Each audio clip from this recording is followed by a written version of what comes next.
Finally खूप दिवसांची इच्छा माझी आज पूर्ण झाली. काय ते मी पुढे सांगतेच, पण त्याआधी आज सकाळी सकाळी छान अशी देवपूजा करून घेतली होती आणि पटपट बाकीचे काम आवरले, कारण आज आम्हाला युनिटमध्ये जायचं होतं.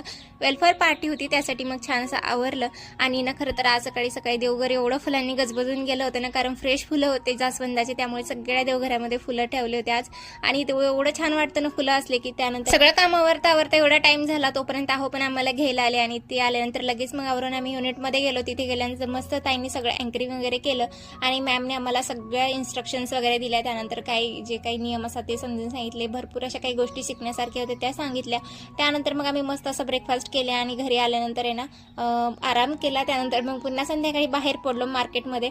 तर भरपूर दिवसांची माझी इच्छा होती, मला एक हंडी पाहिजे, म्हणजे व्हेज नॉनव्हेज बिर्याणी बनवण्यासाठी. त्यासाठीच मग मार्केटमध्ये गेलो आणि ना तिथे गेल्यानंतर ही अशी हंडी दिसली मला आणि मग म्हटलं चला लगेच घेऊन टाकावं, कारण एक दोन दुकानं फिरली होती, तिथे मला काही अशी मिळालीच नाही. त्यामुळे मग ही घेऊन टाकली. बाहेर गेलं की माझ्या लाडूबाईची लगेच फरमाईश सुरू आणि येतानाच लगेच मग तिच्या आवडीची मस्त अशी आईस्क्रीम घेतली. त्यानंतर घरी आलो, जेवण वगैरे केलं आणि लगेच मग ब्लॉगिंग करायला सुरुवात. असंच काही तिचा ड्रामा चालू असतो, तिला इग्नोर केला आणि मी खाली शतपावली करायला गेले. तर चला, तर असंच होता आजचा दिवस. भेटूया उद्या. तो